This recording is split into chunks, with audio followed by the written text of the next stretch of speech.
কেন তুমি এইভাবে আমার দেখতেছ? আমি তো প্রতিদিন তোমাকে স্কুলে নিয়ে যাই, তোমার আব্বু নিয়ে যেতে চাইছে, এই জন্য কি তোমার মন খারাপ?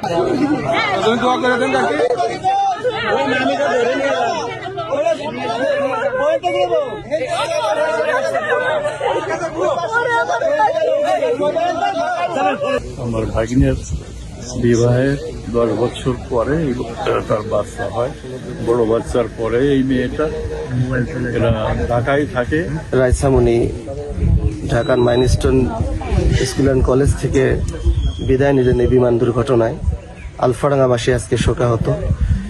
তার বিদায় আর তার মাগফিরাত কামনার জন্য আজকে অনেক লোক এখানে ছুটে এসেছে। ভোর 4টার দিকে তার যে বাবার বাড়ি, সে বাড়িতে পৌঁছায়। তার লাশ পৌঁছানোর পর থেকেই এলাকার যে জনগণ, শোকাহত জনগণ, তারা সারিবদ্ধভাবে তার শেষ মুখটা দর্শনের জন্য হুমড়ি খেয়ে পড়ছে। বসুন্ধরা টিস্যু, অশুদ্ধতার বিরুদ্ধে এক বিন্দুও ছাড় নয়। জুতাটা পড়তেছিল আর আমি ডাইনিং টেবিলে চেয়ার ধরে দাঁড়াইছিলাম, বারবার আমাকে দেখতেছিল। নুরুর রুমে তাকানো দেখি জিজ্ঞেস করতেছিলাম, মনে হচ্ছে তুমি আমার কতদিন দেখো না, কেন তুমি এইভাবে আমার দেখতেছ?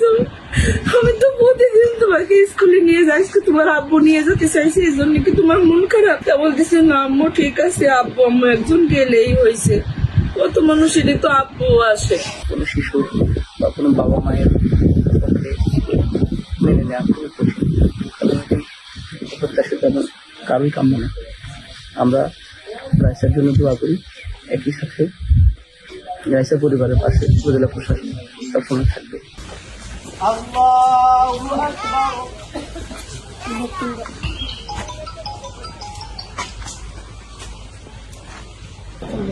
রব্বুল আলামিন পরবর্তীকালে আলম আল্লাহ তাআলা জানার নামাজ আদায় করিয়া তাকে দাফন করিয়া মাওলা